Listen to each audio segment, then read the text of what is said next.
اب طلباء سے باری باری عبارت کی قرأت کروائیے، مناسب وقفوں میں تلفظ کی درستی کیجیے اور صحیح تلفظ کی ادائیگی کی مشق بھی کروائیے۔ اس ضمن میں درج ذیل الفاظ آپ کی خاص توجہ چاہیں گے۔ تعفن، محترم ٹیچر، یہ لفظ زیادہ تر استعمال میں نہیں ہوتا، بہت کم استعمال میں ہوتا ہے، پھر بھی اس کے تلفظ میں خاص خیال رکھا جانا چاہیے۔ فے کے اوپر شد کے ساتھ پیش ہے۔ تعفن نہیں کہتے اس کو، تعفن بولنا ہے۔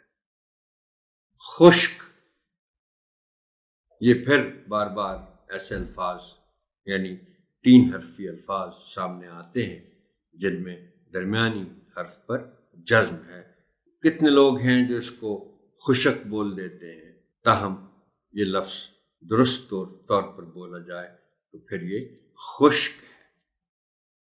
نکاسی، نون کے نیچے زیر کا خیال رکھا جانا چاہیے، نکاسی نہیں جو کہ عام طور پر لوگ بول دیتے ہیں۔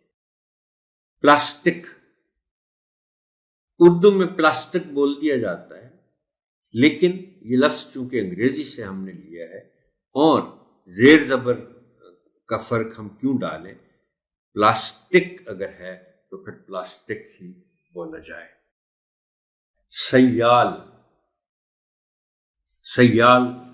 یہ کے اوپر شد ہے اور اس شد کو بطور خاص بولا جانا چاہیے۔ زندگی، کتنا استعمال کرتے ہیں ہم یہ لفظ، بس فرق یہ ہے کہ اگر صحیح طور پر بولا جائے تو پھر دال کے اوپر زبر کا خیال رکھا جانا چاہیے اور اس کو اس طرح پڑھا جانا چاہیے کہ دال پر زبر یعنی زبر کے ساتھ دال پڑھا جائے اور سننے والا اس کو نوٹ بھی کرے کہ جسے زندگی نہیں پڑھا جا رہا، زندگی۔ اہم، اس پہ بہت تفصیل سے اس سے پہلے میں کسی باب میں بات کر چکا ہوں کہ یہ ان الفاظ میں شامل ہے جس کے آخری حرف پر شد ہے، حالانکہ آخری حرف پر اردو میں شد عام طور پر نہیں ہوتی، کوئی اعراب نہیں ہوتے، جزم ہوتی ہے مگر وہ بھی لکھی نہیں جاتی، لیکن یہ چند خاص لفظوں میں شامل ہے، جیسے کچھ 2 حرفی الفاظ بھی ہیں، جیسے رب ہے اس میں بے پر شد ہے، کل ہے تو اس کی لام پر شد ہے، تو یہ خیال رکھا جانا چاہیے۔ یہ عام الفاظ میں شامل نہیں ہیں۔ میں نے آپ کو بتایا تھا کہ کل ہے تو پھر لام پر شد ہے، لیکن کل کے لام پر شد نہیں ہے۔ فرق کیا پڑے گا کہ جب ہم ان الفاظ کو بولیں گے تو پھر میم سے پہلے والا جو حرف ہے اس پر چاہے پیش ہو چاہے زبر ہو، لیکن اس کو زور دے کر پڑھنا ہے تاکہ پتہ چلے کہ جو آخری میم ہے یا کوئی اور حرف ہے اس کو شد کے ساتھ پڑھا جا رہا ہے۔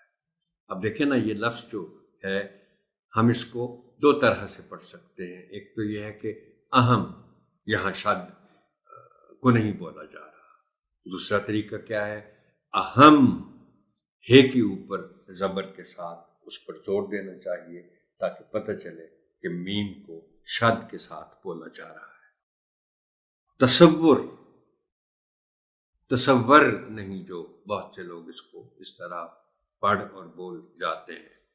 تصور، بندش نہیں، بندش۔ گندگی، زندگی کے وزن پر یہ لفظ بھی، جیسے ہم نے زندگی کے دال پر زبر ہے تو اس کو اسی طرح پڑھا، اسی طرح گندگی کے دال پر زبر ہے، اس کو بھی نمایاں کر کے پڑھا جانا چاہیے۔ بے توجہی، جیم پر شد پیش کے ساتھ ہے، اس کو ہم بعض اوقات شد کے ساتھ زور دے کر نہیں پڑھتے، جو غلط ہو جاتا ہے۔ بے توجہی۔ اچھا میں یہ بھی گزارش کر دوں محترم ٹیچر کہ اس طرح کے جو الفاظ ہیں وہ جب بھی آپ پہلی مرتبہ آپ سنیں کہ اس کا درست تلفظ کیا ہے تو اس کو لگاتار 10-12 دفعہ آپ بول دیں. اس سے 2 فائدے ہوں گے. ایک تو وہ جس کو کہتے ہیں نا کہ وہ آپ کی زبان پر چڑھ جائے گا. دوسرا وہ یاد بھی آپ کو رہے گا اس بہانے کہ آپ نے 10-12 دفعہ اس کو پڑھ دیا تھا.